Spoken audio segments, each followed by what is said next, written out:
Chaos Incarnate by ScoobiSnacc. Ashaa floated towards the podium, ready to make her case to the Grand Shilaa Council. Today's agenda was historic, to decide what aspect of the universe the humans represented within the Eternal Order. For thousands of years, the Shilaa had been the dominant political and cultural force in the galaxy. While that remained true, the humans of Earth had made an immense impact on galactic culture, despite only joining the Galactic Union 12 years ago. As the dominant entity in the galaxy, the Shilaa's assignment of an aspect to any species was a momentous event, and this decision was particularly significant. According to long-held beliefs, the Eternal Order proclaimed that each species in the galaxy embodied a single aspect of the universe, all contributing to the natural order of life and the cosmos. The Shilaa themselves represented the embodiment of order, the Ndara, the embodiment of artistic creativity, the Haruka, the embodiment of perseverance, and so on. Previously, the Graku had represented the embodiment of war, until the humans entered the galactic scene. For the first time in history, a species seemed to embody multiple aspects. The humans' performance at the Centurial Galactic Military Conference had called into question whether the Graku should be replaced as the embodiment of war.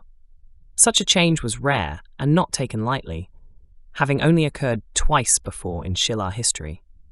The human military had outperformed every other race in tactical combat and strategic exercises. The Graku had even proposed a scenario where every other race in the galaxy fought against the humans simultaneously, and the humans won, decisively. But Ashaa had a different idea. While she acknowledged the humans' military prowess, their skills and virtues were too diverse to be confined to the embodiment of war alone. Reaching the podium, Ashaa set down her notes. As the ambassador to Earth, her opinion carried significant weight. She could barely contain her anxiety, as the humans called it, as she began to speak. Honorable Council, I stand before you today as the Shilaa ambassador to Earth, a position I have held for the past 10 cycles. I have observed the humans, their behaviors, values, and cultures, and I have come to a conclusion. Ashaa paused, her eyes scanning the vast council chamber filled with ambassadors, Congress members, spiritual leaders, and the 5 high counselors, all watching her intently. That the humans of Earth, Sol System, Orion Arm, Galactic Quadrant 2, are not the embodiment of war. The chamber erupted in a cacophony of noise. Ashaa had expected this reaction. The consensus had been that humanity would replace the Graku as the embodiment of war. She suspected her testimony was only requested as a formality, as the council seemed to have already reached an unofficial decision. Above her, the high counselors exchanged glances before the supreme counselor banged his gavel, its thunderous crack silencing the chamber. True to their embodiment of order, one strike was enough to restore calm. The supreme counselor spoke.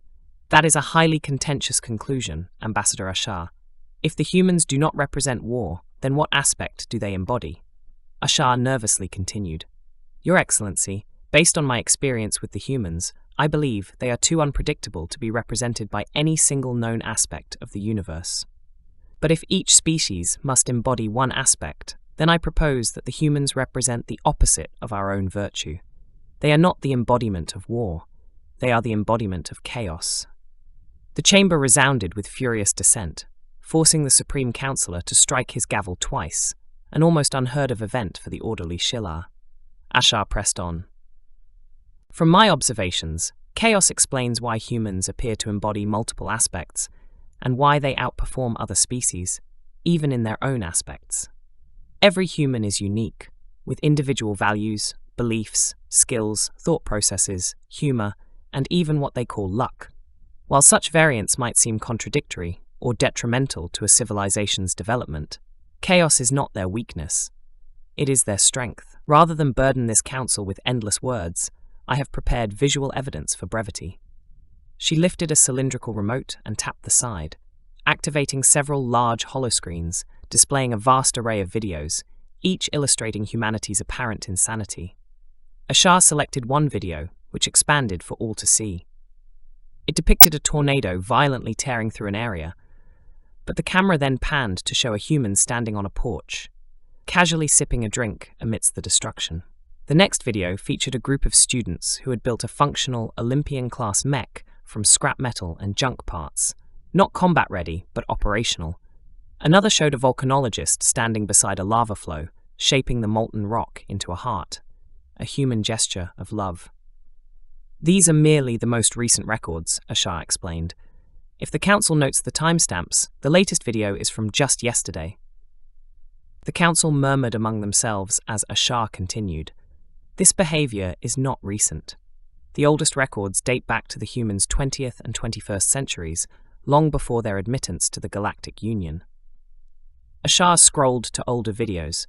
One showed a human firing 2 high-capacity ballistic rifles, normally mounted weapons, in each hand. Another depicted 2 soldiers dancing in what appeared to be a toxic environment, judging by their protective suits. A third clip showed humans in a bar, singing in memory of a lost friend. Then came a compilation of humans surviving bizarre injuries, followed by footage of people turning a garbage disposal container into an explosive cannon. One video showed a man carrying a dangerous aquatic predator in a store, and the final clip featured a man successfully cooking a meal by slapping it repeatedly. Ashaa dismissed the videos and addressed the council once more. These examples are just a fraction of the human behavior recorded by the public. Their history is filled with even more incredible anecdotes. Humans once declared war on a species of bird and lost. Several times in their history, nations tried to ban intoxicants, only for people to find ways around it. Thousands of years ago, humans built massive stone structures that still stand today. One of their most devastating wars paused for a single day when the soldiers refused to fight on a religious holiday. For 500 years, they attempted to reach their planet's northern pole, refusing to give up until they succeeded. As the Honorable Council can see, chaos does not hinder the humans, it drives them. Regardless of the situation, one or more humans will always find a solution, no matter how improbable. Chaos gives them clarity and order. In a way only they understand. This is how they triumphed in the recent military conference, not merely through their skills in war, but through their very nature. To be clear, I am not saying the humans are evil, hostile, or a threat to the Union. I propose that they are simply the opposite of our aspect. Where we thrive on order, they thrive through chaos. It is therefore logical that the humans represent the embodiment of chaos. Chaos brings out their creativity, bravery, humor, and compassion. The chamber fell silent. Ashaa glanced around, noticing council members exchanging uneasy looks. The Supreme Councillor finally spoke. The argument has been made, and this High Council accepts the Ambassador's proposal. Voting will now begin. Those in favor of declaring humanity the embodiment of war, cast your votes. A few platforms illuminated in response, but nowhere near the previous majority. And those in favor of declaring humanity the embodiment of chaos, cast your votes. The entire chamber glowed bright, as an overwhelming majority voted in favor. The Supreme Councillor struck his gavel. So it shall be. The decision of this council is that humanity's aspect of the universe and their contribution to the eternal order is chaos. Henceforth, the Graku will remain the embodiment of war, and humanity will be known as the embodiment of chaos. Relevant personnel will prepare new treaties and negotiations with humanity based on this aspect. This session is adjourned. Ashaa breathed a sigh of relief. Her name would surely be etched into the Shilaa historical records for this, but a new concern weighed on her mind.